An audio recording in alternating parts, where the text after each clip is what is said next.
What's up, DAW Nation? Welcome back to another episode of Behind the DAW. And in this week's episode, we have Nik Cherwink from the Headliner Mindset podcast, which if you've never heard of that podcast, if you're not subscribed to it, go check it out. It's totally within the same vein of Behind the DAW, interviewing big people inside the music industry, people that are touring, people that have made huge, incredible careers. And Nik Cherwink interviews them and breaks down their process and their success. It's incredible. It's totally within the same vein of this. So go check that out. But we got Nik on the podcast. So Nik, I've actually done an interview with him clear back in the day, like 8 years ago when DAW Nation barely first started. And Nik, he's the kind of person that you listen to and you walk away and you feel like you've had a shower. You feel like you're refreshed, you're brand new, you're ready to go back and hit your project hard. So Nik is just incredible. And the dude is like 600 pounds of just pure muscle. It's getting hot in here. Anyways, so in this week's episode, we are going to be talking about one of his 5 pillars of success, and that one being the mindset. And what does that mean? Well, spoiler alert, it is the internal fire inside of you that fuels everything else inside of your music career, right? Your music, your brand, networking, so on and so forth. It fuels that. It is also kind of this stand-in term for being mindful about the choices that you're making, the pain that you're feeling, the enjoyment that you're feeling. Understanding where that's coming from as a music producer is incredibly important. And so we're going to be going deep into that. We're also going to be talking about authenticity. What is authenticity in relation to your music careers? Does that mean you being completely open and honest about every single thing you've ever experienced? Is it holding back from some things? Does that mean putting on a mask and faking things? Sometimes we're going to go deep into that. And at the very end, Nik is going to be open and honest and authentic about his mindset, about what's been going on behind the scenes with the Headliner Mindset podcast, and thinking about things of where he wants to pivot and things he wants to do. It's incredible. And if you like this episode, then you are going to love the Cryo Masterclass. We go deep into talking about authenticity, about really fueling that inner fire, about being creative. It shows Cryo's system about creating 30 songs in 30 days. It's absolutely incredible. Link down in the description. But DAW Nation, with all that out of the way, let's go behind the DAW with Nik Cherwink. Oh, and by the way, there is, as always, a free download down in the description. Make sure to go grab that. Okay, now let's really go behind the DAW with Nik Cherwink.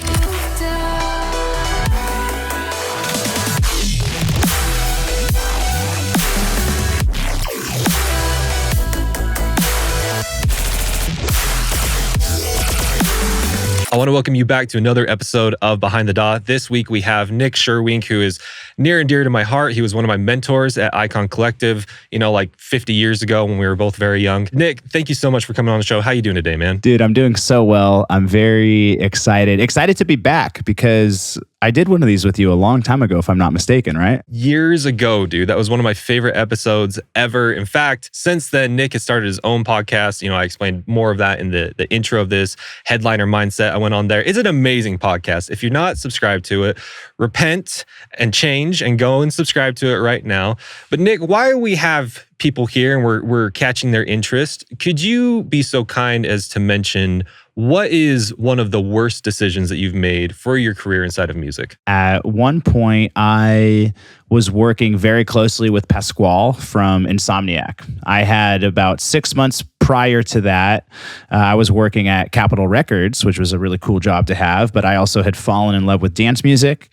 And I was like, I want to get into that world. That looks so fun. That's where my passion is. I'm going to raves every weekend. Somehow, 6 months later, I'm literally working, pretty closely with Pasquale, and they were starting the Discovery Project. So I was very involved in helping get the Discovery Project off the ground. I wasn't technically working for Insomniac. Around that time, I was working for the manager of the Black Eyed Peas, who was really good friends with him. They had grown up together pretty much and really good buddies. And so we were managers that were helping them with this Discovery Project platform. To make a long story short, I guess he wanted to hire me. He was like, hey, I really like Nik. This guy's cool. He's sharp. I want to bring him onto the team. He didn't tell that to me directly. He told that to the guy I was working for. And I basically passed it up. I was like, no, I'm good. And I think I was kind of being humble or whatever. And I was like, yeah, no, I'm cool. happy with what we're doing here. And shortly after that, and he did a huge deal with Live Nation, and like they just like blew everything up massively. And so there's this, there's that always that parallel reality of like, oh, if I had made that one decision differently, where would my life be? And I'm like, probably could have been like pretty high up in the Insomniac, food chain, throwing big festivals and stuff over there. So I would say that was something I look back on sometimes and wonder what if. So is the main concept with that is that you didn't feel like you were enough to take that opportunity? Is that the moral to the story? Really what it was I had been talking to Icon at the time, and I was getting more excited about that. I was like, Icon was very small at the time. They were just, kind of still unknown. But there was a vibe over there that I liked, that I resonated with. And I was like, I just started teaching like 1 hour a week. I would come in to teach a music business class. And I was like, I didn't know what it was, but I think my intuition was just pulling me. I was like, yeah, you know what? I think I want to see what's happening over here. I wouldn't say I regret that decision because it all worked out just fine. But yeah, one of those fork in the road moments. I appreciate that, man. And DAW Nation, make sure to stay all the way to the end, because at the end of this episode, we're going to ask Nik what was the best decision that he made for his music career. You, sir, are one of the most intelligent people that I have come across. Like, I like to think that however many grams of protein you have per day, that's what your IQ is, right? So if you're doing 200 grams of protein in a day, you're a 200 IQ individual, right? And so you are very concerned with the higher thought, the higher emotion things. And I don't have a good term for that. I wish I did. But, we were talking about your 5 pillars to success inside of the music industry, right? And I'm going to see if I can remember them. It was mindset. Did I get it right? Am I good on number 1? Mindset, music, branding, something else, branding, something in the networking. What was the 4th one? It marketing. Was marketing and the networking, right? And so the very first one kind of ties into what we're talking about, like that higher mind, not so surface level, kind of grindy stuff. Well, I guess the music could be in the higher mind as well. But tell us, Nik, what, in your own words, what does mindset mean? What does that entail? I mean, that's in the title of your podcast. Let's give us a hard definition for that. Mindset touches everything. What is your mindset when it comes to music, right? Are you just chasing trends?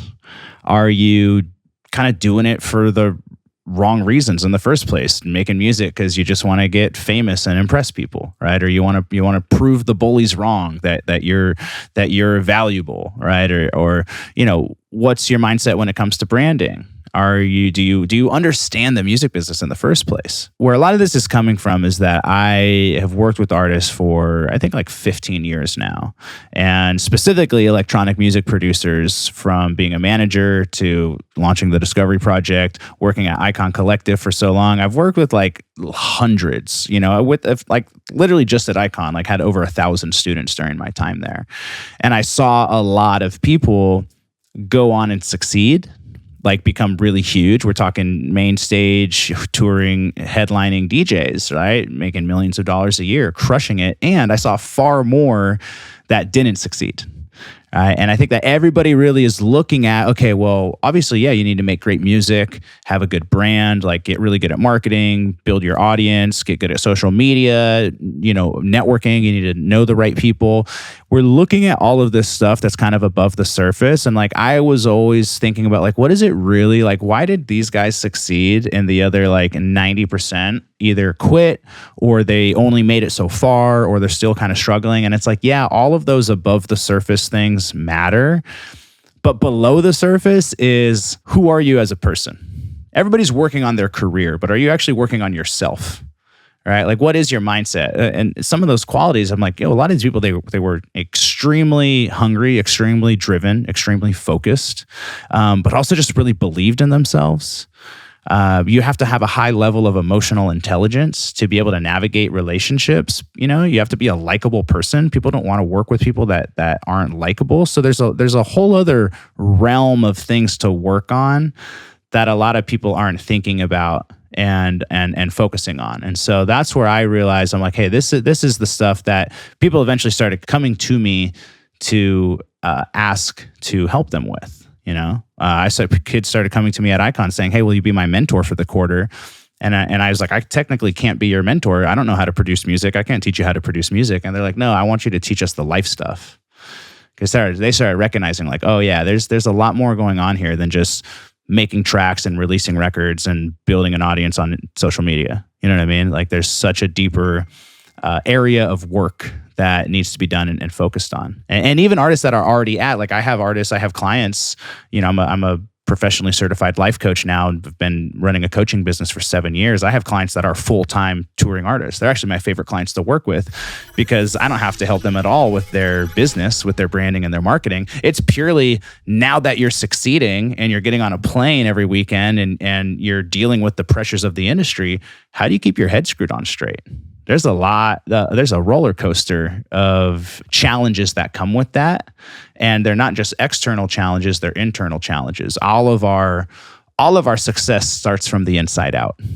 That's really, it's playing the inner game. That's what I really choose to, focus on. And so when I say mindset, yes, it's mindset, but it's also more reflective of everything on the inside, mentally, emotionally, even physically, like energetically, like do you physically have the energy to like put in every day?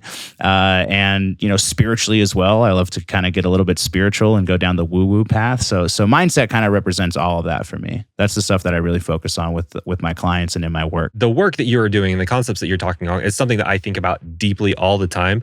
Not only from doing the podcast, but just like in my own life and, trying to find that I guess it's like the inner fire, because a lot of the things that we're talking about right now, the music, the brand, well, again, music, you can kind of argue kind of is some of that deeper stuff. Well, at least music creation, right? Hopefully it is. I hope so. Yeah, that's what I hope for people. Yeah, exactly. But the marketing, the branding, what the cover art's going to look like, the logo animations, like all that kind of stuff. I kind of see that as like we've said before, the tip of the iceberg or the smoke.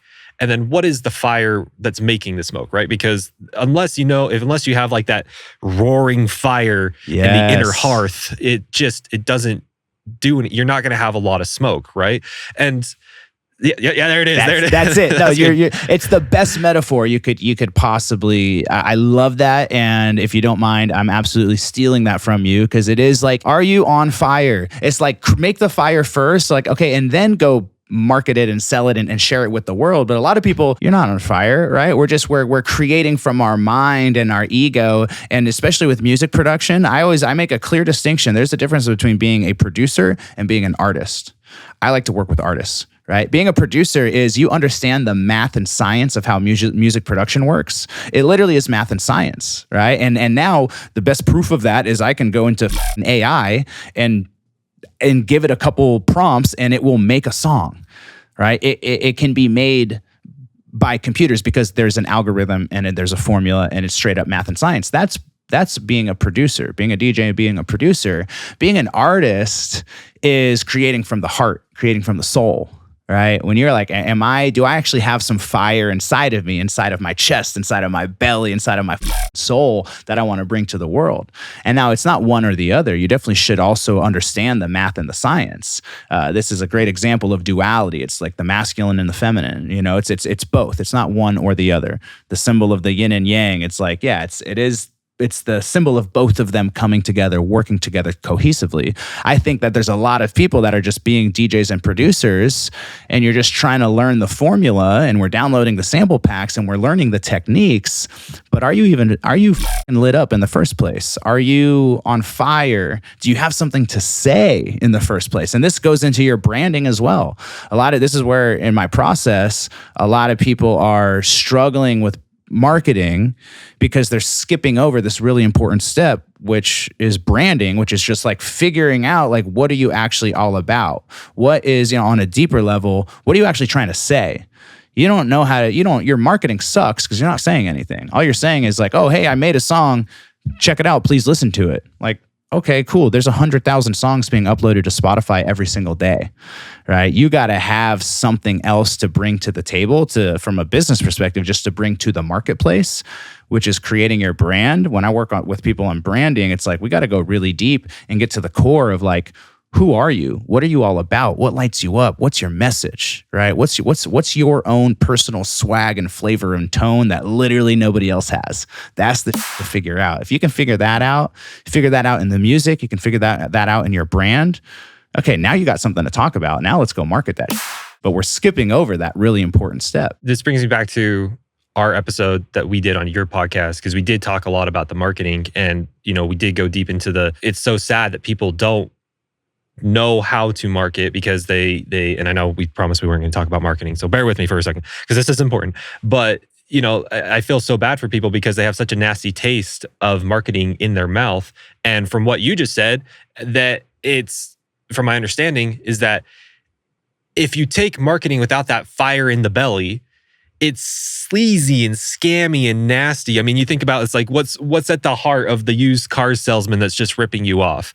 Nothing great. I mean, it's gross, right? It's just nasty. But then what's at the heart of someone that's trying to market their music that they poured their heart and soul into, and it's so uniquely them, and no one else could ever create something like, you know what I mean? It's that fire. If you don't have that fire, the marketing is just kind of nasty and icky. But if you have that fire, it means so much more. So it really just comes back to that fire. Still it, by the way, please do it. That foundational pillar of these kind of 5 pillars of success that I call them of mindset. Well, it touches everything. It's everywhere. Your mindset is going to affect, your mindset. Lately, I've been also calling it like your heart set, your soul set. It's like, it's not just the mindset, but yeah, it influences everything. Something I've been talking about lately is like, what is the energy that all of it is coming from, right? And I think there's only 2 different types of energy. There's the energy of fear and scarcity, and then there's the energy of faith and abundance, right? One of them is expansive, one of them is retractive. And I think for a lot of people, if you actually look at where's the energy coming from, if you're feeling pressure to make music, you're feeling like, what I see a lot with artists is, I'm running out of time. So I feel this pressure that I have to work really, really hard to make this happen. I'm like, okay, well, is that energy expansive and coming from a place of faith of like, I trust the process, I trust the universe, I know that everything is going to work out perfectly, right? And I'm coming from faith, I'm coming from inspiration, I'm coming from love, or is that energy coming from fear, right? I'm scared that I'm going to run out of time. So on the surface, it might look like, okay, I'm grinding really, really hard. Like, okay, well, what's the energy like? A lot of people are succeeding that way. They're making it happen, but they're bringing that energy with them. So now you're winning, you're succeeding. And take it from me, I'm working with headlining artists that are touring, and it's like, okay, well, cool. Now you're touring, and now there's more pressure. Now you got to keep making music, and you got to stay relevant, and you're comparing yourself to everybody else, right? That energy is just, it's what the whole thing was built on in the first place. So it's not going anywhere. All right. So like on a very deep and basic level, like that's my big thing that I try to get people to shift into, is like shift out of fear, shift out of scarcity, and start learning how to operate from abundance. Right. That's the inside out game. I got to find that place inside of myself where I wake up every day and I feel like I am really, I'm in a safe place. I feel like my job and my duty is simply to create, to express myself, to share my gifts, to allow the creative energy of the universe to work through me. I trust the process. I'm not coming at this with stress and scarcity and concern and worry. That's going to pollute anything I ever make. I even notice it with myself. If I have the stress of, I need to make content so that I can get new clients, so that I can fill my program, so that I can make money, so that I can pay my rent. It's like, it's all coming from a ugly place, and that's going to be felt in the content that I make. That energy is going to be felt. And so I have to catch myself sometimes, even if I'm on a call with a client, of like, oh, do I have the energy of desperation? Like, oh, I need to sign this person. I need to get something from this, versus, oh no, like I'm completely unattached. I'm like, yo, if you want to get down and you want to have some fun and you want to grow and you want to expand and you want to play, and like, cool, like let's get it. Like my energy is so different when I'm unattached. And guess what? I signed 10 times the amount of clients when I'm coming from that place. And usually if you're creating from that place, creating from the place of, I'm unattached, I'm not chasing labels, I'm not comparing myself to other people, I'm not like trying to chase other people's success. I was like, no, I'm just making music because I love making music and I'm having a lot of fun doing it. Usually you're going to see better results doing that. And definitely you're going to enjoy the process a lot more. I am extremely interested in knowing more about this fear energy or this faith energy. So those are the two terms you used, right? If we look at the totality of the people that you have, what do you say, life coached, like mentored? What do you say, life coached? Yeah. If we look at the totality of those people, and this ranges, like you were saying, everyone from just beginning to headlining touring artists, what is probably the most common fear energy that is evoked? That's like, oh, yep, there it is, rearing its ugly head again. There's that one thing that always shows up. The big one is the fear of running out of time. That's a really big one. Like, fear shows up in so many different ways, but that's a big one that I see of like, oh, the clock is ticking. I'm going to run out of time. I'm getting older, right? And comparing yourself to other people. Just generally, there's just the fear of failure, right? Like, what if I don't make this happen? Or what if I put all of this time into this passion, this dream, and this career, and then it doesn't happen? It's like the fear of, not only just failing at it, but then the fear of like, what do I do then? I didn't pursue a normal path. I didn't pursue a normal career.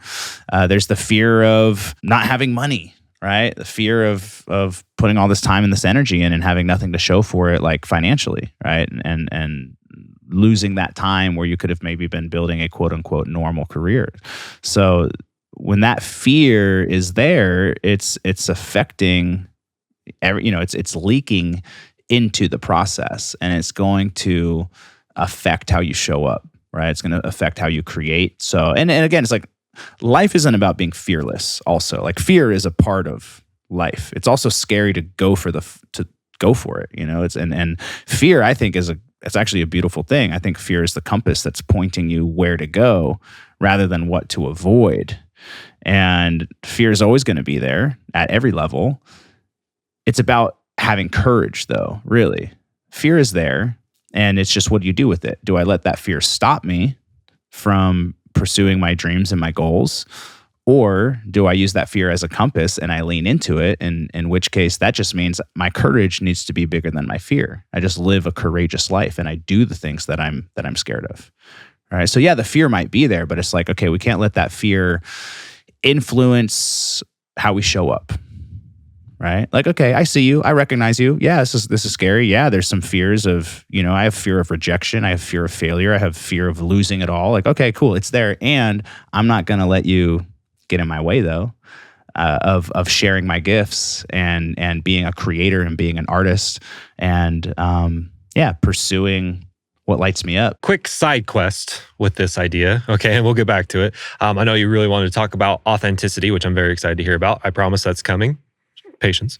But it's a quick side quest with this. I believe we even talked about this on the last episode that we did on my podcast years ago. I would love to know your thoughts about this concept. So we that speak English have kind of painted ourselves into a corner where there's these two overarching large concepts that we force into one word, and that word is fear. Because, for example, if I brought you to my house, Nik, and I set a box of Black Widows in front of me, and I said, Nik, I need you to put your hand in this box of Black Widows, you would feel what we'd call fear.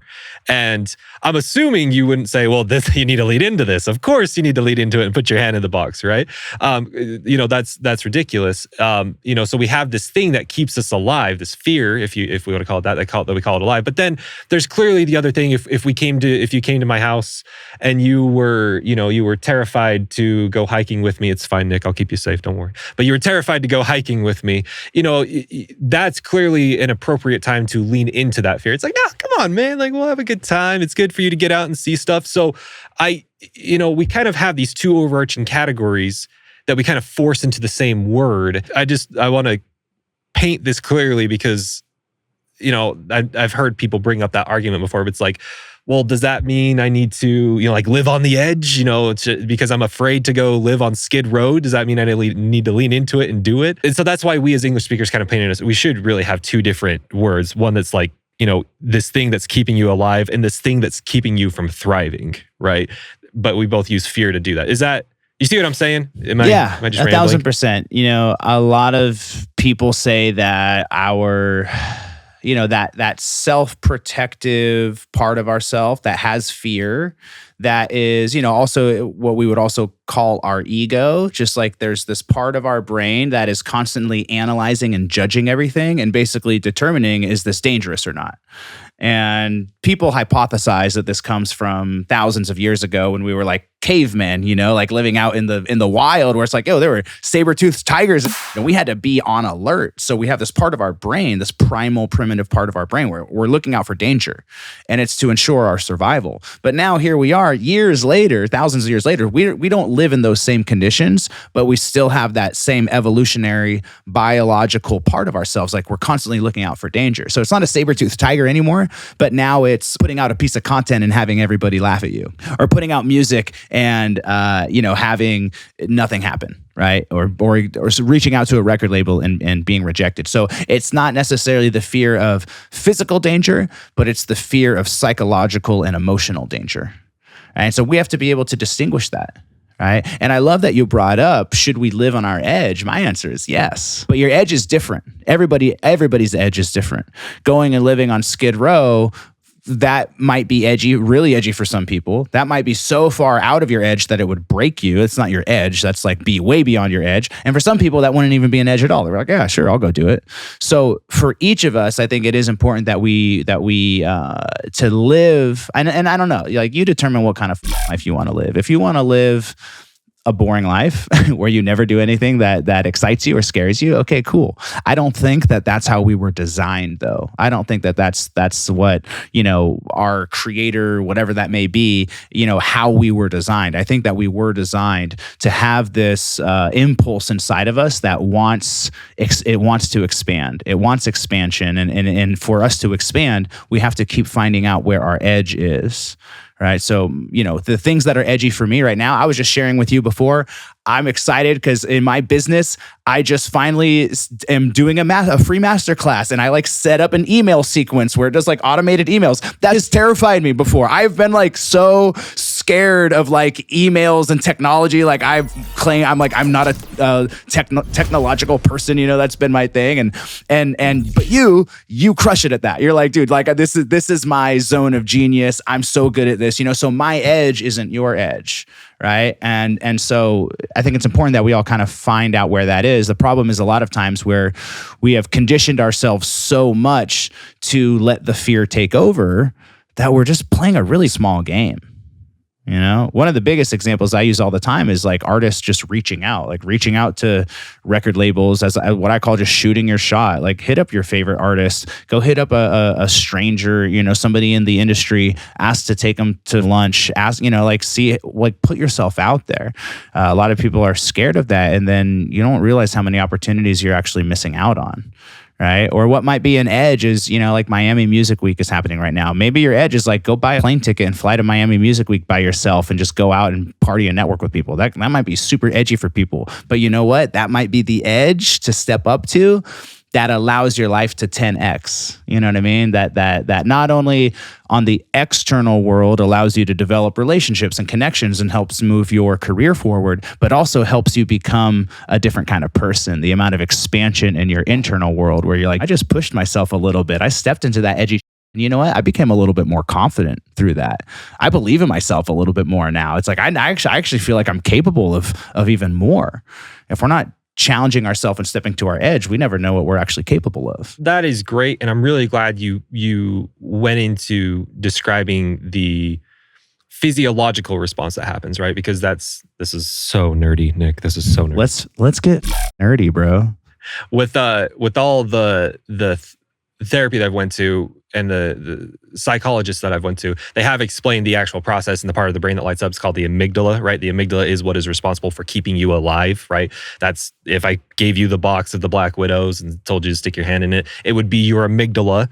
I actually have two, so it's amygdalae, or amygdalas. I don't know. Anyways, so one of those, both of them, some of them, somewhere will light up and say, don't you do that. That's going to kill you. And they are doing their job. They're doing fantastic. The amygdala is the thing that stops you from going 180 down Main Street. It's Don't touch the hot stove, yeah. exactly. And so you need that, but you're absolutely right that in our modern day and age, the amygdala, for lack of a better term, becomes restless, right? And it sees threats where threats are, like threats of your life where those threats do not exist, like in public speaking, reaching out to the record label, reaching out to your favorite artists to see if they want to do something, whatever, right? Starting a podcast, whatever, you're releasing your music, the amygdala goes crazy. And those are the feelings of fear that most people are having. They feel like their life is threatened, even though they may not be able to put words to it, right? They feel that internal stress, their heart starts to beat faster, and anyways. And so I love that we can bring that up and be like, listen,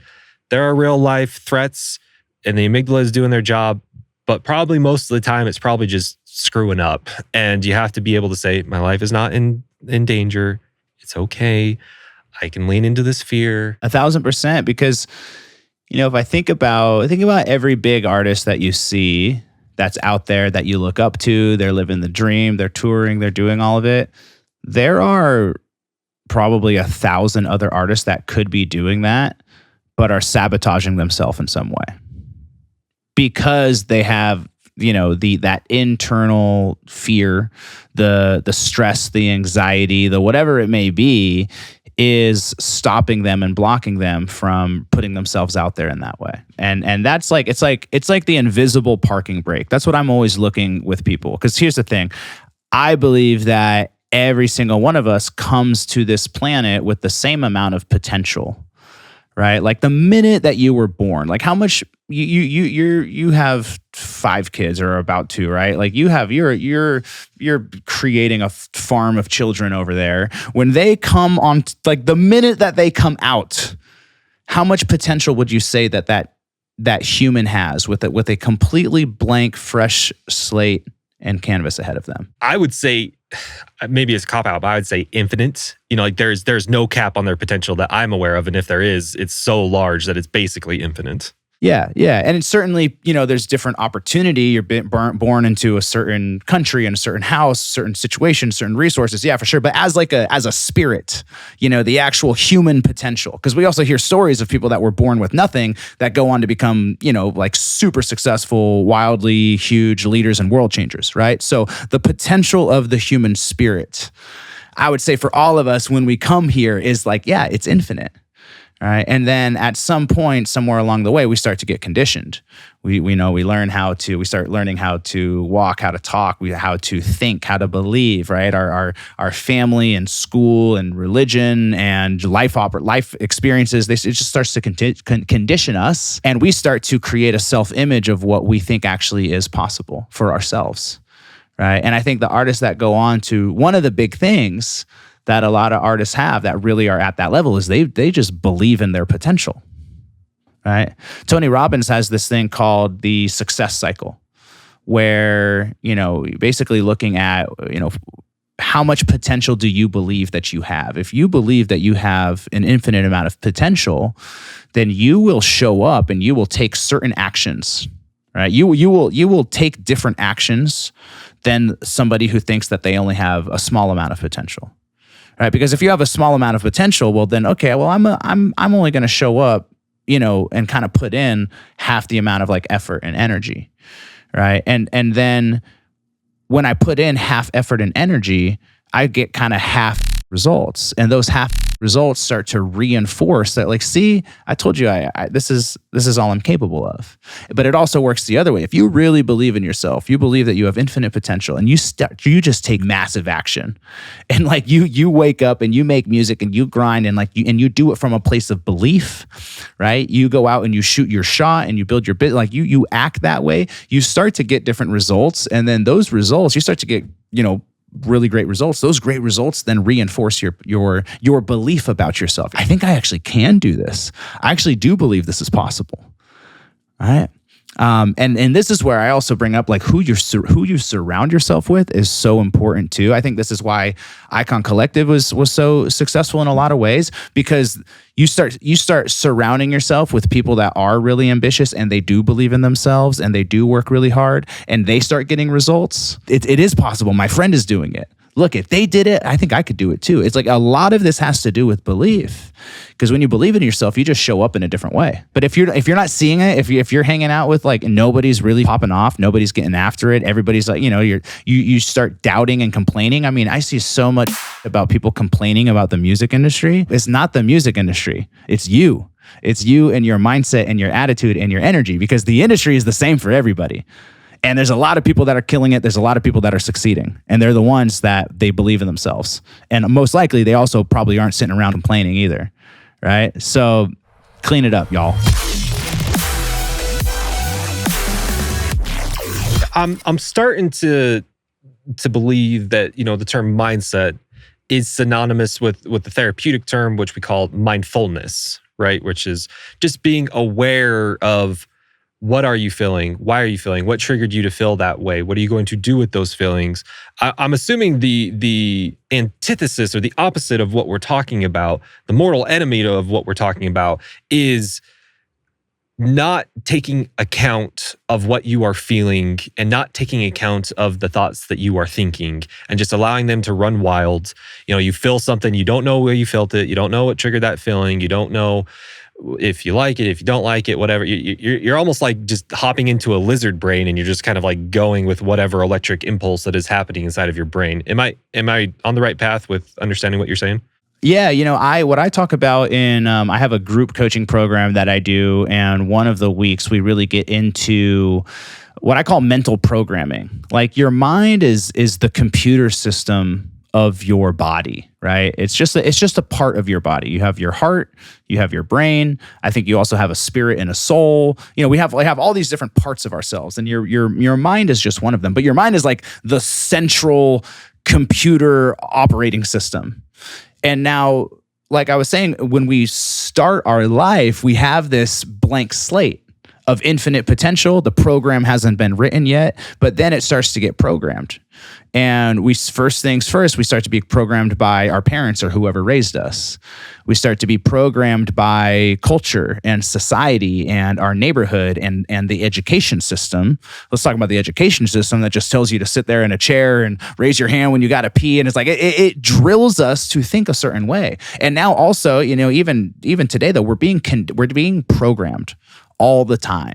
We're being programmed by social media. Every time you're just doom scrolling or you're watching the news, you are being programmed. And so a big part of my process is to wake up, right? That's the mindless autopilot of I've just been being programmed. I've been allowing my mind to be programmed. There's this moment where it's like, Neo taking the red pill in the Matrix, right? We're just like, you wake up and got to realize like, wait a minute, I can start taking control of that programming. I have been unconsciously programmed. My mind has been unconsciously programmed for probably most of my life, right? And so now, like when I kind of wake up to out of the Matrix, right, or into the Matrix, and kind of start to recognize the power that I actually have, the potential that I actually have, I get to start reprogramming this computer system. Is this thing working?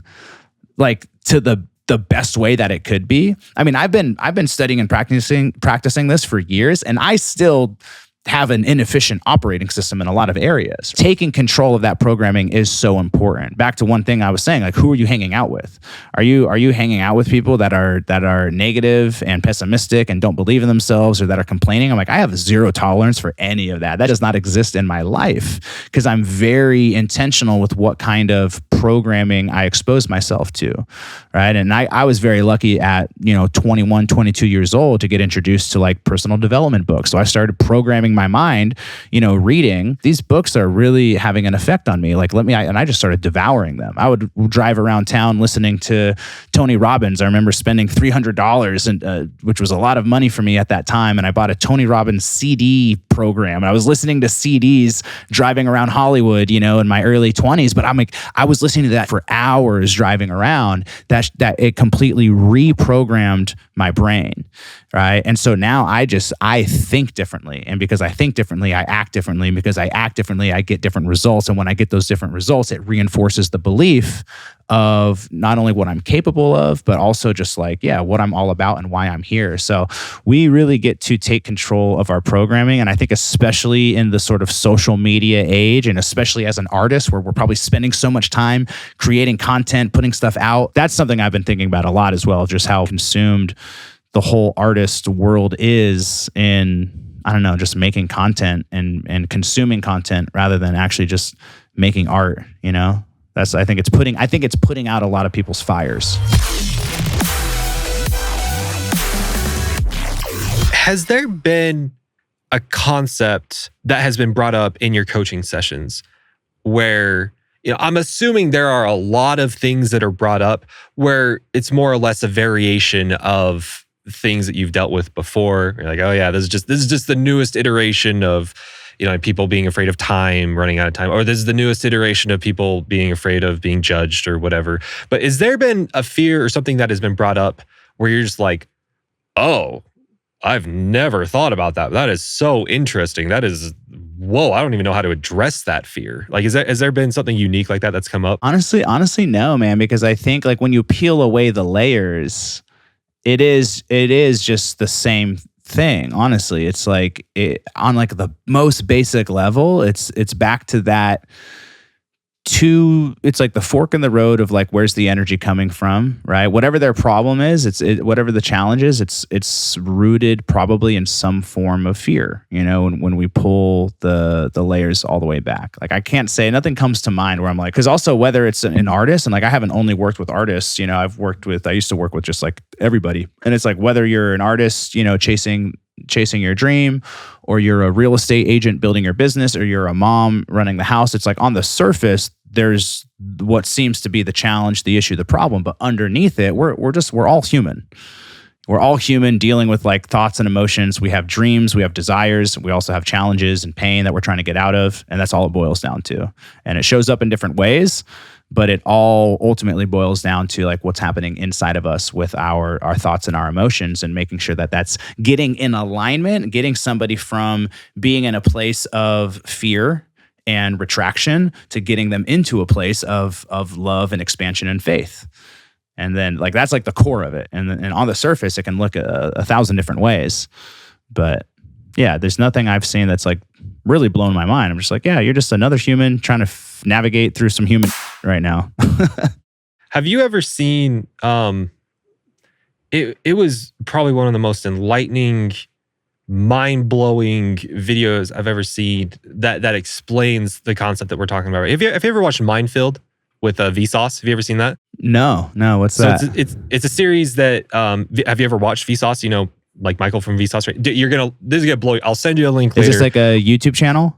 It's a YouTube channel. And there was this very highly produced video that he did all about fear. The way that he frames it, right, is that there is what's called, if I remember this correctly, I apologize if I don't, but it's called your death web, and you have your amygdala spider.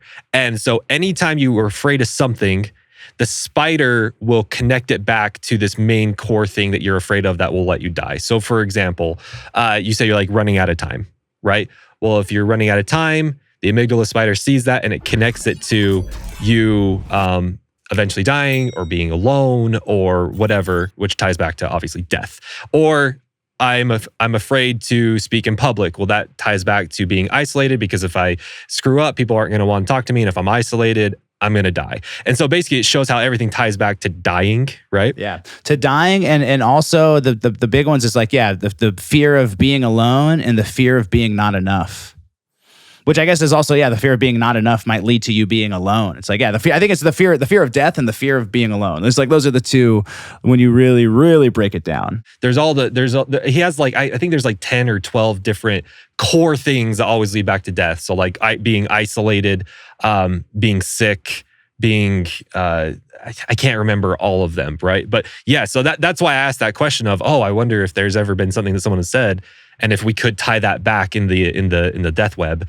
Anyways, I'll send it to you. It's super interesting. That may be very helpful for your work to be able to be like, oh yeah, it's just that person tying it back to whatever. You see what I'm saying? As I become a better coach and I'm able to take people deeper, that I'm sure I will uncover some even more, just deep mind-blowing stuff that's in there for sure. So that's inspiring. Please send that to me.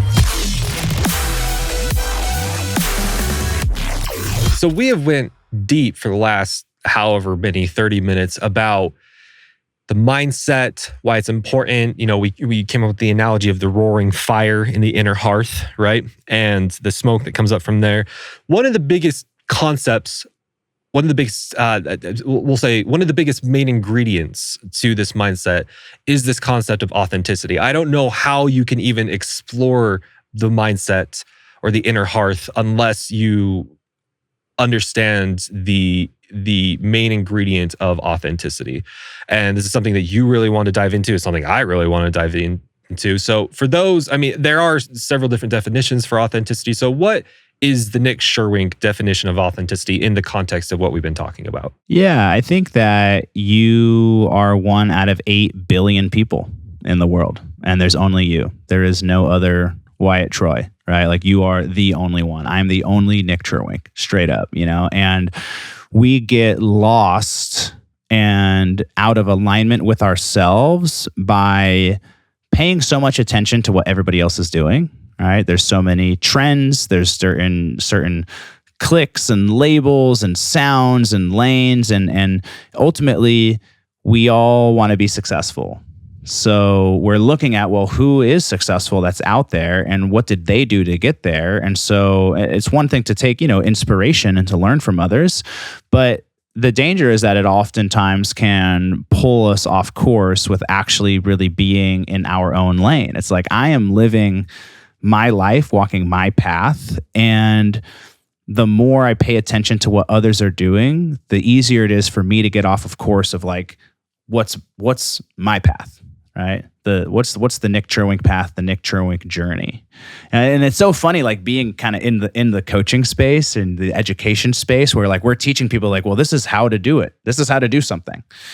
And it's like, well, this is one way that some people have done it, right? And it's not the only way to do it at all, especially in like climbing the ladder of success of the music industry.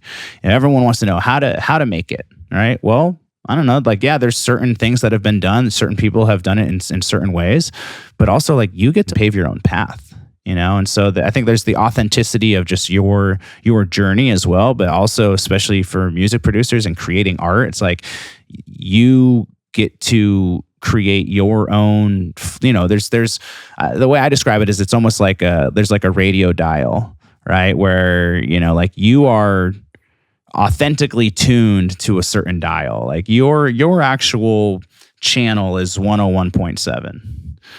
But a lot of times when I'm listening to something that I like and I'm like, oh, I really like what's happening on 95.3. And so I'm trying to make 95.3 because I really like it. I'm inspired by it. But my natural tuning is actually something else. So rather than looking at what everybody else is doing, following what other people are, even what you're inspired by, it's like, figure out like what your thing is, what actually lights you up, what feels. And I think the compass to follow is like, what do you have a lot of fun making? Maybe I like listening to this. Maybe I like this style or this scene, but like what actually lights me up when I'm in the creative process, right? I'm going through that right now where I'm looking at like, okay, with my coaching, I'm like, there's a lot of demand for people that want help with marketing and they want help with branding. They want help with the music business stuff. And I could chase that. I can make a lot of money doing that. I have. Paying attention to where's the energetic alignment within myself. I'm like, do I actually really love this? Does it light me up? Like, what's the stuff that lights me the up?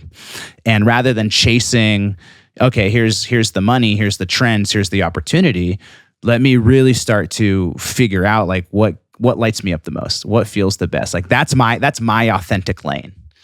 So I'm still even currently in the process of really figuring that out. Like what's the stuff the type of people I love working with, the type of work I really love to do, the type of gift that I feel like I can bring to the world, that I can bring to the marketplace, that literally only Nik Cherwink can do. You know what I mean? Like that's the real artist journey, is like Deadmau5 was not like listening to everybody else and being like, how should I get on like a certain label, what kind of label and how can I be the most successful? He's just like, this is what I like doing. All these innovators that a lot of people look up to, Skrillex, for everybody in the bass music scene, like always, you love Skrillex. Okay, Skrillex was not listening to anybody else and being like, oh, I should do that. Right? He was just in the studio doing what lit him up, and that's why he was so successful. And so that's like the really hard, I think, kind of fork in the road, is there's weird paradox of like, all right, I want to be successful and this is what people are doing to be successful. So let me kind of follow that. While at the same time, what's probably going to make you the most successful is to not do any of that and follow your own authentic lane and path to be at that really like true, I think, high level of leadership and innovation. If we continue your analogy of the radio stations, right? Applying what we've been talking about with the mindset, that to me that looks like, you said you were on what, 101.7, and you're listening over on 97.9, and not, and you could be enjoying that. You could be, oh, this is great. I love listening to this. I even want to make stuff like this, let's say. But I think where most people get lost in the weeds is then they are 101.7 and they try to become 97.9, right? Where I think the mindset way would be, what is working over on 97.9 and what resonates with me for me to bring back to 101.7, to integrate into what I am doing. And so you're not becoming them. You're not even copying them. You are seeing what works and then you're bringing it back and putting it through your own, throwing your own spice into it, creating your own version of what it, or applying. So am I on the right path? Am I? Yeah, totally. Just getting inspired by what's being done. I also think like what's so important, especially as an artist, is go listen to a bunch of other stations, right? Don't just listen to that other one, and don't just listen to the one that like you always like really like listening to. Like there's so much flavor and color and sound and sensory fun things to play with. There's so much adventure.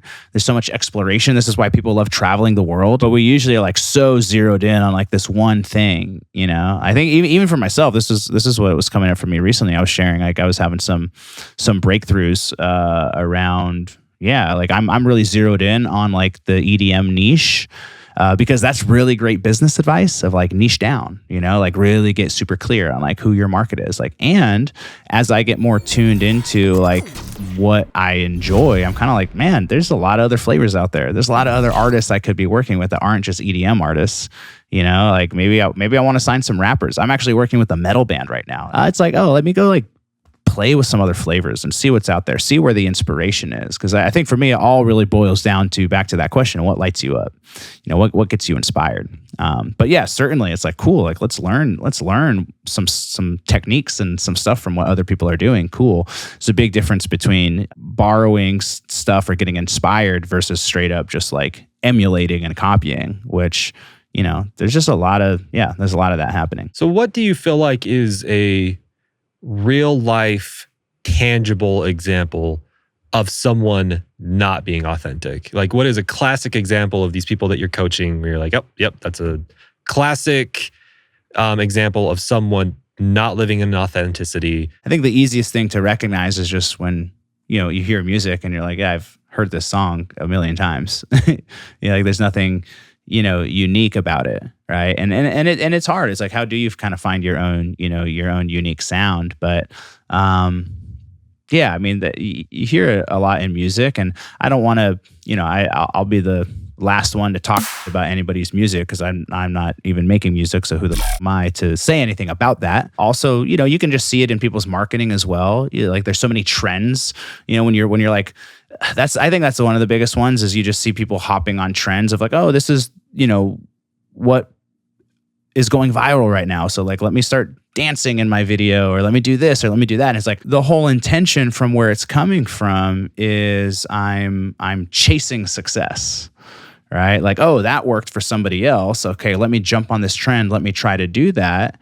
Rather than coming from a place of actual like just self-expression, right? Maybe if the trend is really cool and you're like, I'm excited to try that. This feels really, really fun. And there's an energy of excitement that's very different than what I see a lot are people are like chasing trends, and then they're like, they don't even care about it, or they don't even want to. They're like, oh, like I have to make content. I have to be doing this. And the energy behind it is like, well, it's not authentic to you.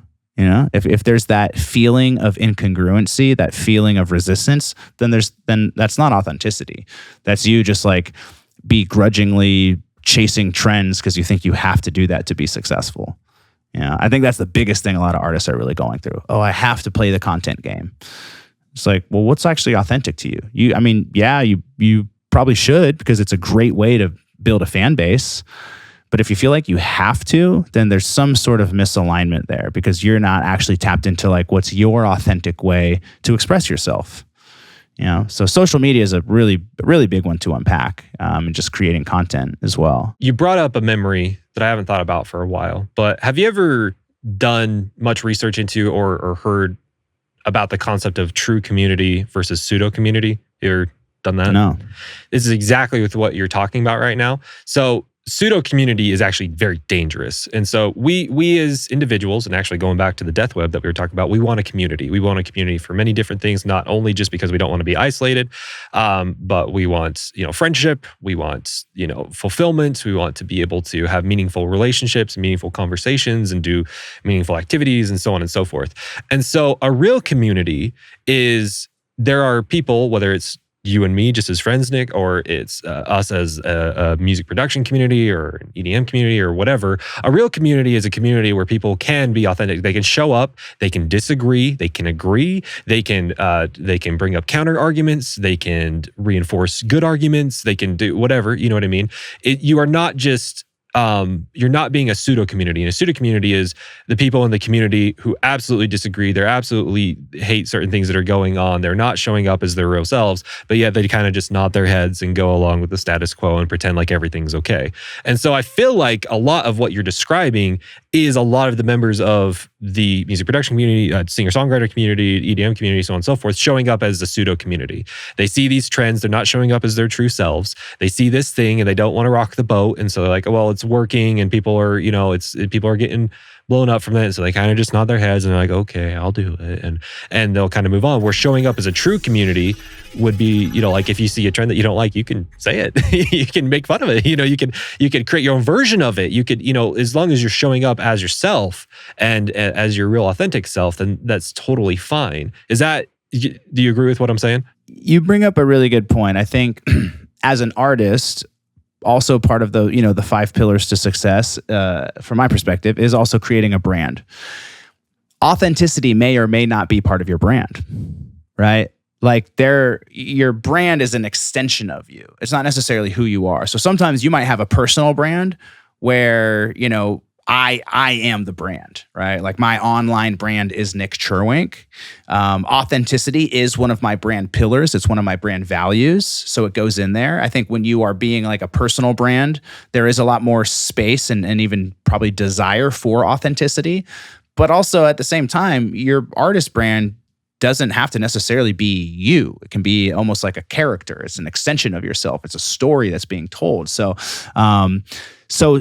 yes, I like you're bringing up actually back to the definition of authenticity. You're reminding me of a definition that I was introduced to that I think is really what you're hitting on, which is true authenticity would be to actually be real and show the whole thing, right? If I only show you the nice, cool version of myself, I'm not actually really being authentic. This is something I had to embrace in my own personal journey, where I was kind of like just a nice guy and I always got along with everybody and I never rocked the boat. And I was like, but wait a minute, there's this whole other part of myself that's like, yeah, I get mad sometimes, I get depressed sometimes, I get pissed off sometimes. There's this whole other almost shadow side of myself that I was disconnected from.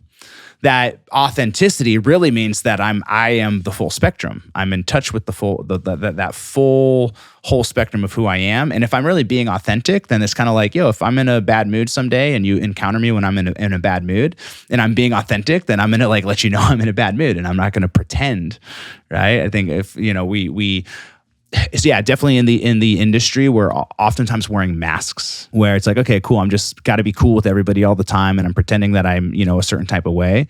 Not everybody does, but there is a lot of that. There's a lot of ego. There's a lot of kissing. There's a lot of, it's in the entertainment industry. Like there's a lot of that there.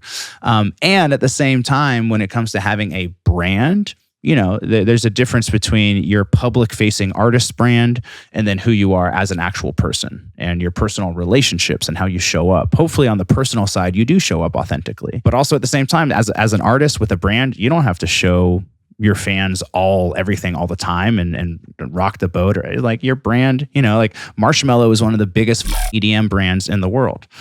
I wouldn't, there's parts, the brand fits in a box where it's like, there's going to be a lot of stuff that actual human behind the brand doesn't show. I mean, literally, it's a masked brand, but it's like the brand also stands for like community and connectedness, and it's very positive and very joyful. So it's like that's what goes in the brand, and there's certain things that don't, and that's okay. That's actually really great branding. So sometimes you don't want to be authentic with your artist brand. If you're having a bad day, you don't need to go out there and share all your personal dirty laundry with all of your fans all the time. It brings up a much bigger concept that frankly I don't even know how to begin to address, right? Which is, we can agree that authenticity is a main ingredient into this mindset that we've been talking about. And how much of a main ingredient is, that is not only up for debate, but it's up for debate on a daily basis.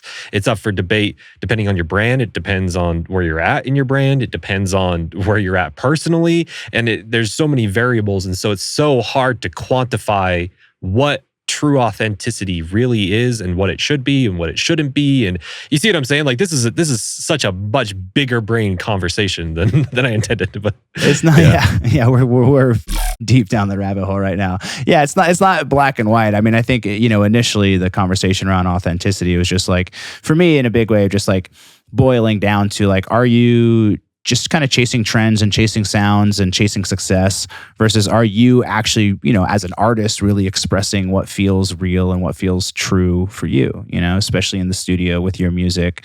I think, it's hard, man. It's hard because it is a business and there is a truth about marketing. I think what's true for a lot of artists is they also, like making different styles of music, but also putting out a bunch of different styles of music might not be the best thing for your business. It might make more sense to just like only put out a certain style because that's what your brand is and that's who your specific market is that you're marketing. So, again, there's no right or wrong way. But I think, back to the fire, as long as whatever you're doing it with some fire and you're keeping that fire lit and you're staying passionate, you're staying excited. I think it is also part of an artist's job to push the boundaries a little bit. It's like, okay, maybe this is a little outside of my brand, but let me not be scared of that. This is who I am. This is what I'm inspired by. This is what I'm excited about. Artists sometimes are playing it maybe a little bit too safe, where if there's something on your heart and your soul that you want to share and you want to express, whether that's musically or whether that's through your brand and your content, I say go for it. We need more of that. Do you know the rapper NF? You ever listen to NF before? Oh, dude, love him. Okay. He's sick. Okay. Yeah, he's so amazing. Good. Do you know the song Mansion? You listen to that song?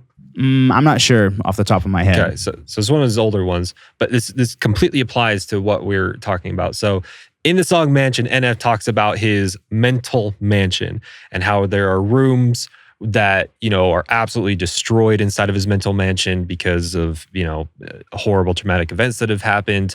There's rooms that he makes all pretty, and that's where he brings his guests in, and so on and so forth. And where I'm going with this is authenticity.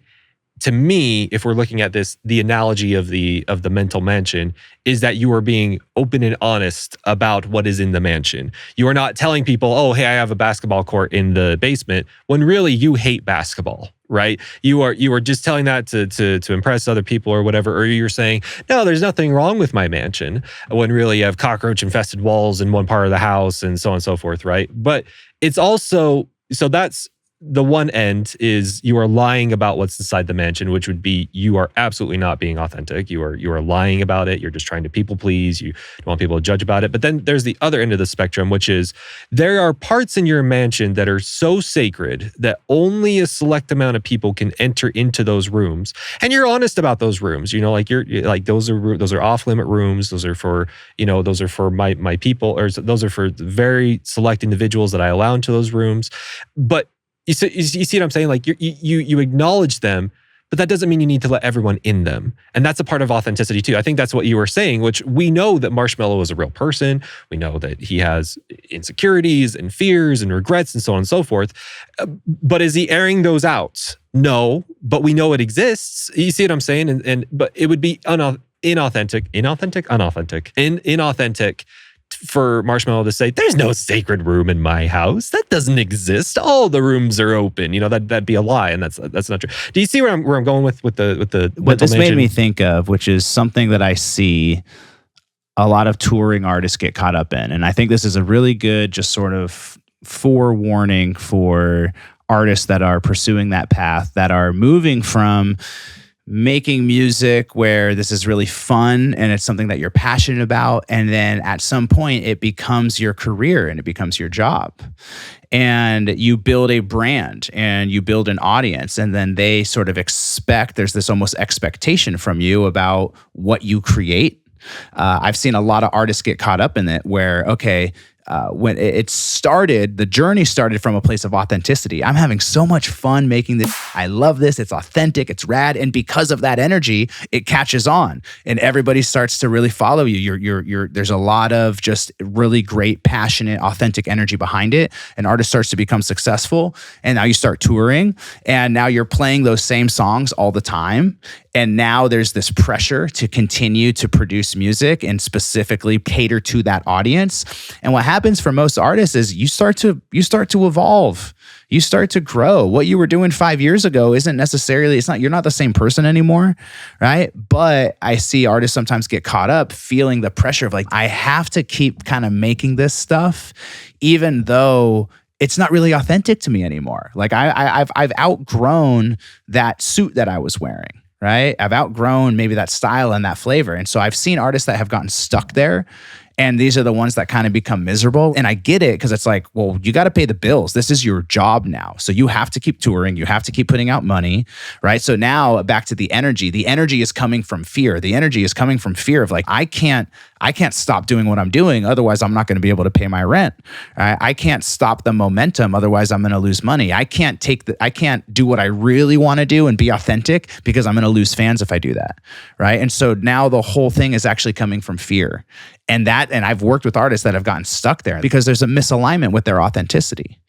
Right? But then you have a lot of artists that you can look at. I think Porter Robinson is a great example of someone where if you look at the journey of what he was making, it was like he'd made some huge shifts of just like, all right, I'm like multiple just styles. He started making like complextro, like when he was young, and now he's like, his brand has shifted so much and he's just stayed to be authentic. Obviously, Skrillex is a great example as well. Look at what he's making today versus the dubstep stuff he started with. He just continued to follow, well, this is what's true, this is what's authentic to me, and either you can get on board or not. A lot of artists are, once something starts working and is successful, they cling on to it and don't necessarily allow themselves to continue to be authentic. One of the favorite examples I use all the time is LS Dream. He used to be Brills. He had this great career and created this great project, making money. And then at some point, he's just like, you know what? I just don't really love this anymore. This doesn't feel authentic anymore. This isn't really my scene. And rather than clinging on to it and operating from a place of fear and saying, well, I got to just keep milking this cash cow, he said, you know what? I'm going to quit. I'm going to let it go. I remember seeing him shortly after he had let it go. And I remember him telling me, he was like, yeah, bro. He's like, I've dropped the whole project. I'm back to being a broke artist. I'm not making any money anymore because I'm not touring. But a year later, he launched LS Dream. right? And he's doing what is authentic to him. He has continued to follow that lane of authenticity. So that's really where I was coming from with like authenticity, right? Like continue to follow that. And I think it also back to fear and courage. Like you got to have a little courage to be authentic, especially in in an industry where there's just, there's so many trends, there's expectations, there's comparison, there's all this mental to get caught up in. When your North Star is what's authentic to me, what lights me up, what excites me, what inspires me, and you have the courage to keep following that, you have the faith to keep following that, and you choose that rather than choosing fear and unconsciously choosing fear, allowing fear to make those creative decisions for you, that's going to lead you in a really cool place. I got 18 different ways that I want to go with this, and they're all going to take about 3 hours for us to go through. So, hey, should we do a 9-hour podcast? Right? Yeah, that's right. What are you doing the rest of the day? I'll come back. We'll do a part 2. Well, I guess part 3. Everyone go back and listen to what we talked. I got to go and listen to our old one from, that was like 5 years ago or something. No, man, that was 8 years ago. 8 years ago. 8 years ago, dude. Oh, we're getting old, bro. In the light of authenticity, something that you and I talked about before we started recording is you wanted to be authentic about what's going on with your life, and you've definitely talked about that during this podcast. Now we're going to go really deep into that. But with, like the headliner mindset, what you're doing with your business, with your creative endeavors, with all the juicy details of behind the scenes, can you shine the little black light into the backstage of the headliner mindset and Nik Cherwink's all the good stuff going on? Yeah, there's not too many juicy details to share about it, but what I will share, and I kind of implied to it earlier, is, I am definitely going through a self-reflective process of really questioning, like, what is exciting to me right now? What does really feel authentic, right? Like I was sharing that, the Headliner Mindset podcast, we do talk all about a lot of business stuff. We do talk about a lot of, how to make it in the industry and kind of the strategy, which is great. And I love providing that value. It's necessary. We can't not talk about it. And I think just in terms of my own coaching and also just in terms of my own, my content, which I really haven't been putting much out of, I really just repopulate clips. Yeah. I don't know. I sat down with ChatGPT the other night and we had like a date, had like a 3-hour conversation back and forth, just really digging into what really lights me up? Like, where is my excitement, and that was one of the things that came up and what I was sharing earlier of just like, man, maybe it's not just in dance music. Like I've been working in dance music for a long time and I don't want to say it's getting boring, but it's kind of like, maybe there's some other flavors out there to try out and to expand into, so I think I'm feeling a bit of a desire to, I don't know where it's going, but I'm at least in the stage of exploration, right? It's like, if you're a dubstep artist and you've just been making dubstep music for years, allow yourself to maybe spend a little bit of time playing with some other sounds, some other styles, some other genres, who knows? Also so many times, I can't tell you how many, just to kind of compare this to the artist journey, there've been so many times that I've seen artists, have a project or maybe have a couple projects.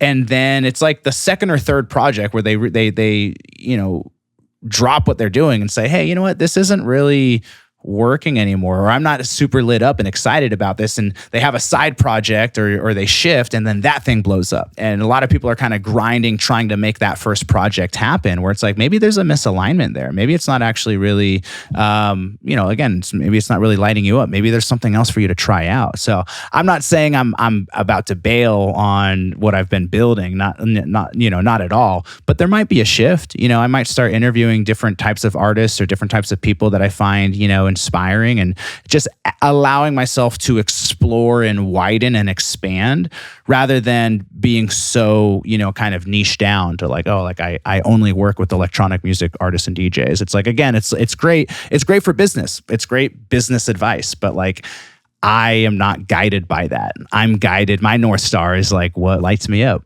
Where's the juice? That's what I always say. Where's the juice? And so I'm kind of just in the process of searching for that right now. Like, what actually is really exciting? Every now and then I run a men's group whenever I kind of feel inspired or I meet the right people that I think would be a good part of it.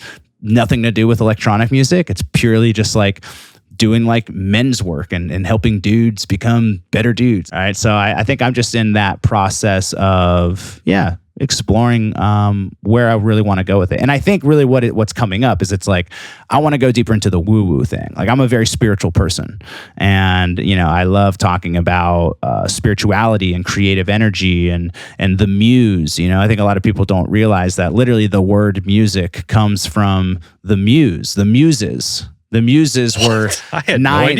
The muses are the 9 goddesses of inspiration from Greek mythology. They were these goddesses that would visit the artists and the painters and the poets and the musicians and when you're in that flow state and you get that lightning bolt of inspiration in Greek mythology, they believe that was the muse that was visiting you. It's literally where the word music comes from. And so I love. It's like. I don't think I really love helping people create like content strategies and figure out how to get more, chase trends and get more followers on Instagram. I'm just getting really clear that like that's not my thing.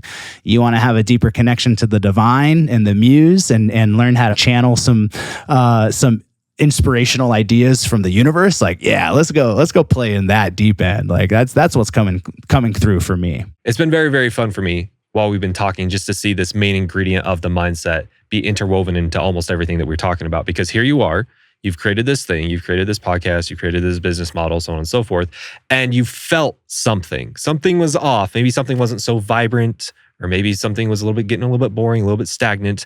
And instead of pushing that off and just keep grinding, keep working, you took a 3-hour date with ChatGPT and you said, let's lean into that. Why am I feeling that way? How can we fix it? What does that mean? Is it so? I think that's just so wonderful to see that in action, right? This entire ideology that we've been talking about is currently taking place in you. With what you got going on. You are not, you're not this special case where you never have to apply this system. You apply this system all the time.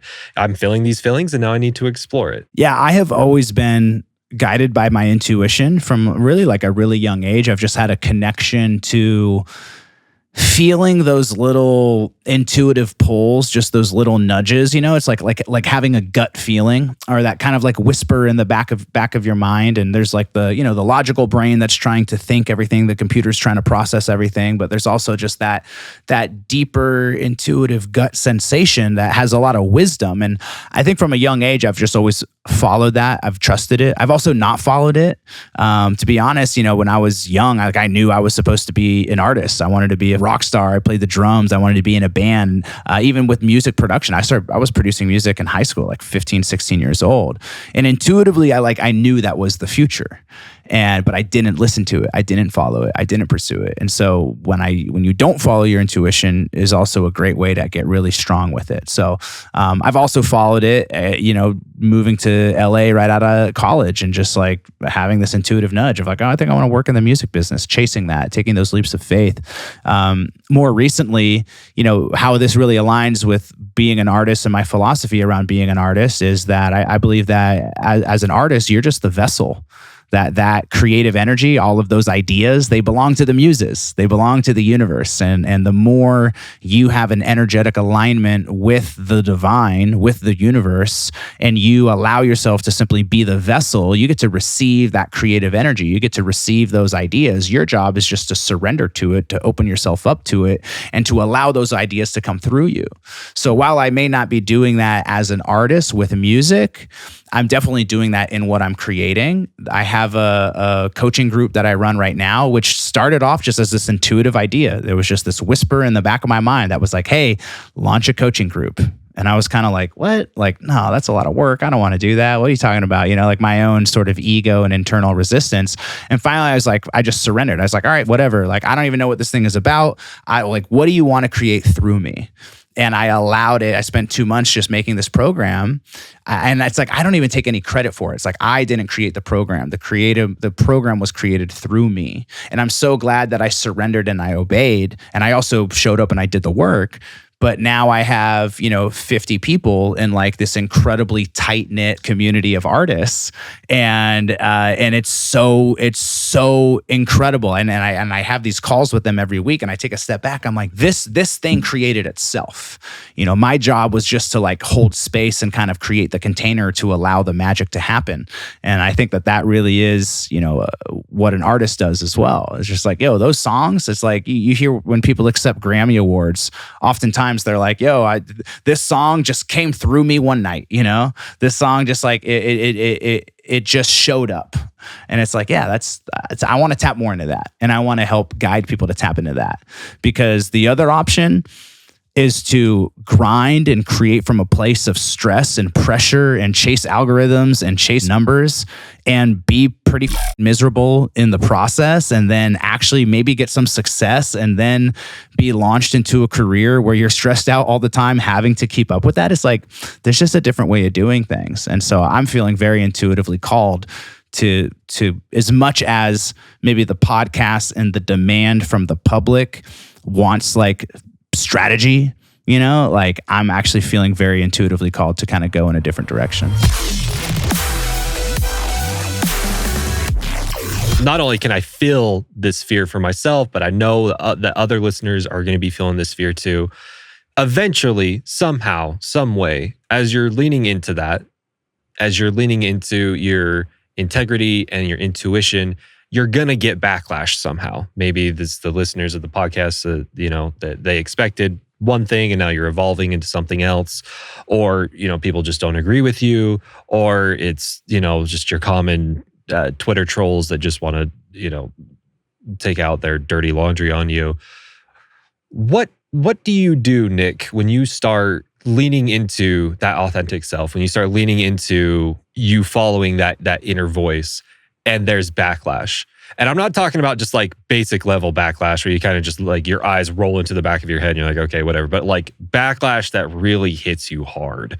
Maybe it's backlash from someone you really trust, or backlash from, they really like twist the knife on an insecurity or something. Like what do you do about that? If you are the one that's creating everything, then your self-worth is going to be attached to the result. It's going to be attached to if people like it. It's going to be attached to if people don't.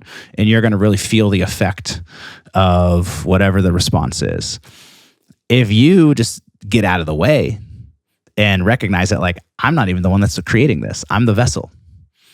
So regardless of what happens then, it's like, this is just something that came through me. The universe created this. My ego is not attached to it. My ego is not involved. If it does well, cool. If not, whatever.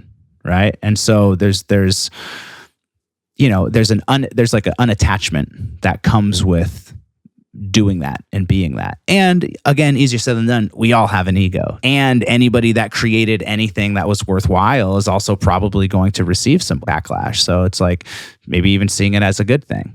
The example that I like to use is when Avicii, rest in peace, my number one favorite artist, when he created Wake Me Up and Hey Brother, folk songs, right? He was like a house music, progressive house DJ, and then decided like, hey, I am authentically inspired to collaborate with some of these folk artists and have acoustic guitars and banjos and mix that with house music. Came out to Ultra Miami and premiered Wake Me Up, which completely like half the crowd left, because he came out with live singers and artists. I don't know if you guys have watched the recent documentary that came out. Yeah, another documentary came out recently. The whole crowd, I'm talking like tens of thousands of people, were like, what the is this? And like, we're booing and walking away. Like, he took a huge creative risk. And like 2 weeks later, Wake Me Up was like the most played song on Spotify ever. So the initial backlash, it was like being misunderstood. All right, people didn't get it. But he knew what he was doing. I think such a great example of a truly prolific artist, of someone that was just like, hey, well, this is what wants to come through me. This is what's authentic to me. And maybe people are going to misunderstand it, but eventually people caught on and he created something great. So there's a question here tied up into this, which is like, yeah, how do you deal with haters? I would rather be dealing with hate for, me actually making that I'm proud of and that is actually like authentic to me, than deal with haters hating on me for making some that isn't actually even what I'm all about, you know? I don't know. I fortunately haven't had to deal with that much. I did at one point, I actually posted a Threads. Like I never used Threads. Like it kind of blew up and created this huge, you know, conversation, and had like literally like big artists like chiming in, and a lot of people were like ripping into me, calling me like, you know, like who's this bro, like talking to, you know, artists. I noticed myself get really defensive. I was like, oh, that wasn't what I meant. I was trying to defend myself. And one, there was a big lesson there in be okay with being misunderstood. I get DMs and text messages literally every single day from people thanking me for either whether it's the content I put out, the podcast I put out, or like also just from past clients. Like literally a couple times a week, I've personally coached like hundreds of people that don't know me, that might misunderstand what I'm about and what I'm doing. And that's more of a reflection of like who they are and where they're at and on their journey and then their mindset, and, you know, nothing but love to them, whatever. But the thing that I think would get me through any of that, and has in the past, is I know what I've done. You know what I mean? Like I got a long list of clients, and to go all the way back, you know, even further, it's like I've helped enough people at this point. And I think this is what it boils down to. You know, my heart is in the right place. You know what I mean? I'm never trying to manipulate. I've been committed to service, right? And I think if your heart is in the right place, you're coming from the right place. You're committed to, you know, just sharing your gift and sharing your art. Like, okay, if people misunderstand it, whatever, that's on them. It's not your job to convince the world of your art or your greatness. But you just are here. You're here to just share your gift. You know, my gift is coaching. My gift is serving. My gift is helping. That's my gift. I'm committed to giving it. I feel like it's my purpose. It's my mission. You know, again, I'm a spiritual person. I truly feel that I've been, you know, chosen to do this work. And in the same way, as an artist, I hope that like you feel that you've been chosen to bring your gift and your art to the world as well. And so that's about you and your relationship to the divine, your relationship with just like your mission and your purpose. And if you're in alignment with that, then people disagreeing with it and misunderstanding you is not really going to make a big difference, because you're going to know what you're all about and you're going to know where your heart's at. I don't have anything that I can add to that. That was a beautiful, you know, capstone to, am I using that term right? I'm not using that term. Is that right? Okay, we'll keep it. Good job. So, but that was a beautiful ending to getting a behind the scenes look into what's actually going on with you, how you're applying the mindset theology, if we will. Probably just ideology, or is it a theology? Stay tuned for part 3, you'll find out. And so with that being said, Nik, let's move into some rapid fire questions that we can ask you, and then we'll get to the big question of what is the best decision, one of the best decisions that you've made for your music career. This is a perfect question for you in regards to your coaching and the Headliner Mindset podcast. You know, what belief about yourself did you have to kill in order to grow in your career? Ooh, such a good question. Give me a second to actually really. That's not a quick fire question, bro. That's a deep question. Sorry. There was a moment of imposter syndrome, of feeling that I am not validated in coaching artists because I'm not an artist myself. I got caught up in that belief for a little bit, that I need to be an artist and I need to be walking the same path in order to really be a good coach and be in service to people that are. That caught me up for a little bit, but yeah, I've definitely broken through that path, and I really know that like this is my authentic radio frequency, my lane of my special gift that I get to give. You know, it's like not every Super Bowl coach that's coaching a football team to the Super Bowl has also played in the Super Bowl. It doesn't mean they're not a great coach that can win championships, you know? My medical doctor is not a podcaster, and yet he is my medical doctor. I don't need a medical doctor that was a podcaster to know how to help me. I just need him to be a medical doctor, right? And so it's the same concept, right? So I agree with you. I think the imposter syndrome could have killed a really beautiful baby that you would have had, and you got over that, and now we have you, which is a true gem to our community. Okay, the next rapid fire question. And I'm starting to realize that most of these are not rapid fire questions. I'm not good at having small conversations, and so rapid fire question is like, what's your favorite movie? Yeah. What color shirt are you currently wearing that's black? Oh, this shirt. This is the one.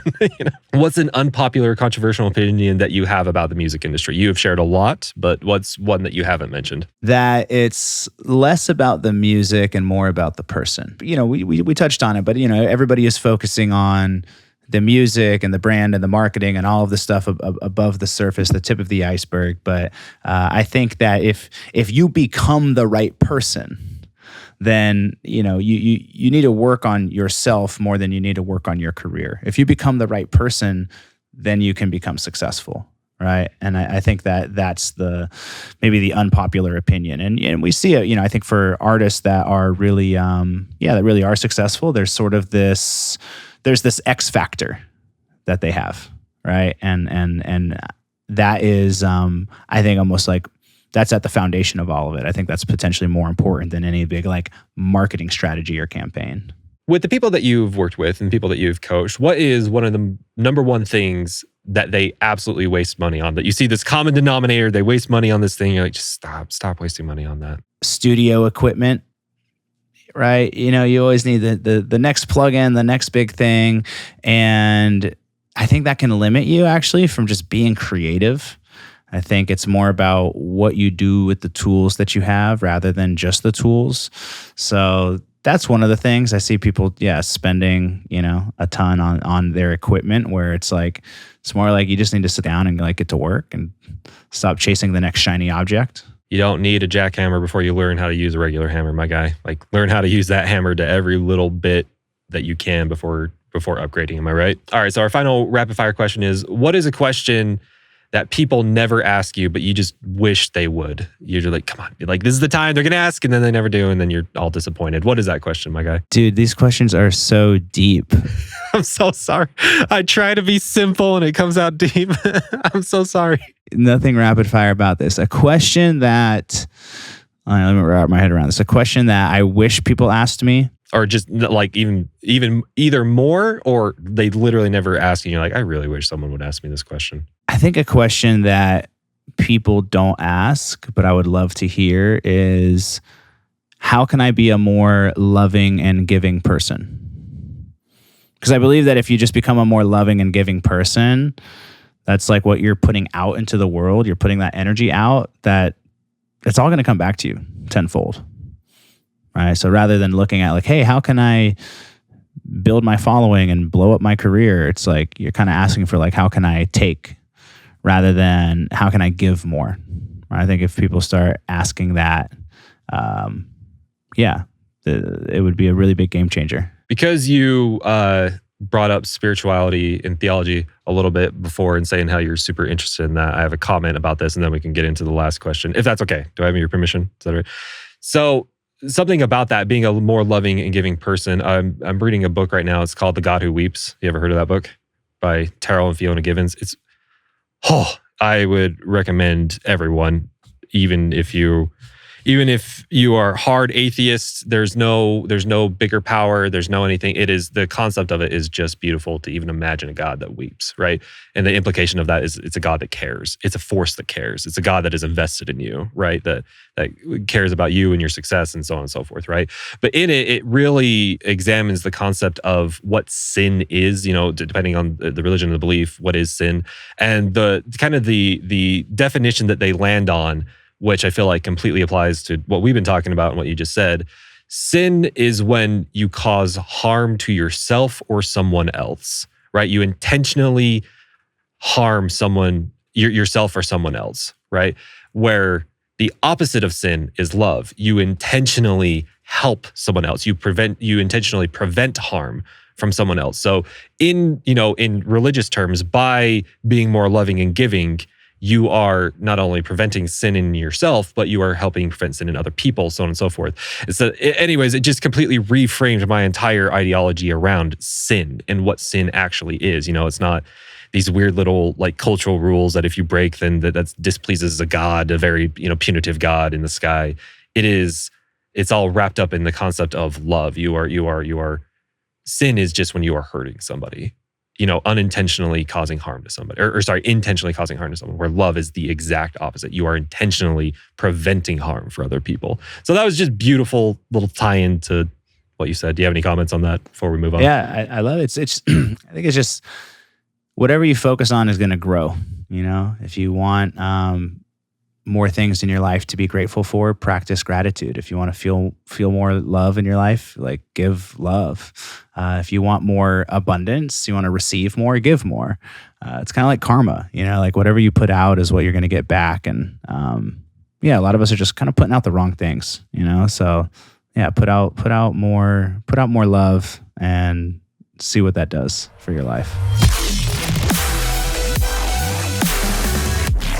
So with that being said, that brings us to the end. We're going to fulfill our promise. And the great mythological Nik Cherwink is going to share with us what is one of the greatest decisions that he has made for his career in music. So Nik, take it away. What is it, my guy? I got to be a little cheeky with this and actually say that the best decision is also the same as what I said before, as far as it being, the worst decision. I don't actually really think it was the worst decision that I had made. It actually really was the best decision that I made because I passed up that opportunity to work at Icon Collective, which was just me teaching an hour of music business once a week. But that unlocked this thing inside of me that I didn't know that I had, which was being a teacher. Worked at Icon for 7 years and it just absolutely changed my life, So while I, maybe didn't climb the ranks of, throwing the biggest music festivals in the world and going deep into that part of the community, I trusted my intuition and followed this sort of trail of breadcrumbs out into the wilderness, and that path has led me to what I'm doing today, which I have an incredible amount of fulfillment doing in terms of working with artists in the capacity that I do. So, it's funny. I think it's just a great lesson in here that it's sometimes those moments, the biggest challenges in our life can also become the best moments as well. Not that necessarily that was a challenge, but it was a fork in the road. And, you can look back on certain forks in the road and be like, that was the worst decision. But it's all right, well, how could it have also maybe actually been great? So that definitely worked out for me pretty well. That was an amazing trademark Nik Cherwink answer. Thank you so much for coming on the show, dude. This was awesome. I got 2 final things to go over with you. First off, if someone wants to get into your world, they're absolutely convinced, they've never been more sure in their entire life that they need Nik Cherwink as their life coach. How do they go about that? How do they learn more about you? What's their next steps? Yeah, the best way would really just to be reach out directly through Instagram. So you can hit me up. It's Nik Cherwink, NikCherwynk. Should be pretty easy to find. But yeah, follow me. Send me a DM. I'm very approachable and accessible there. We can chat about setting up a call.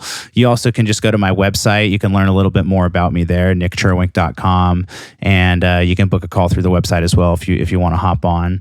And either Instagram or my website. Would love to connect with you. And then the final question I have for you is, who is someone that you'd like to come on this show? You would love to learn from them, and you'd love for them to go deep the way that we were just going in right now. Who's that guy for you, or girl? Who's that person? Well, my number one pick for my podcast someday would be Rick Rubin. So I hope you can get Rick Rubin on to your podcast, and then introduce me to him when you do. I think that we went deep today, but I think that he could go, 10 times deeper as well. Well, Nik Cherwink, my guy, you are an amazing human being.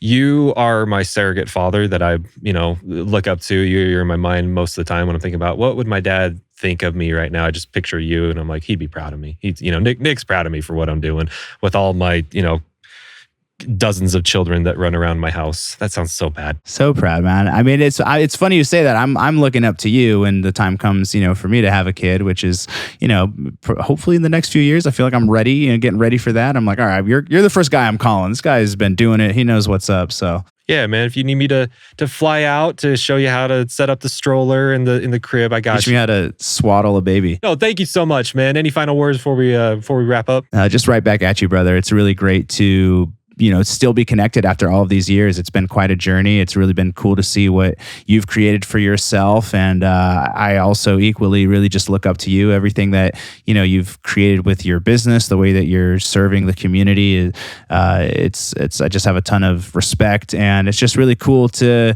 be back on the podcast. I can't believe it's been 8 years. So thank you for having me on. And man, can't wait to see you in person, hopefully, and stay connected. DAW Nation, it would be a terrible day if you did not go subscribe to the Headliner podcast. Make sure to go check that out, as well as download the free download down in the description. And to cap it all off, the frosting on top, the Cryo Masterclass is waiting for you down in the description. Go and learn how to make 30 songs in 30 days. And DAW Nation, make sure to like, comment, and subscribe wherever you are, YouTube, Spotify, Instagram, wherever you guys are at. Go ahead and like, comment, and subscribe, and we will see you on next week's episode of Behind the DAW.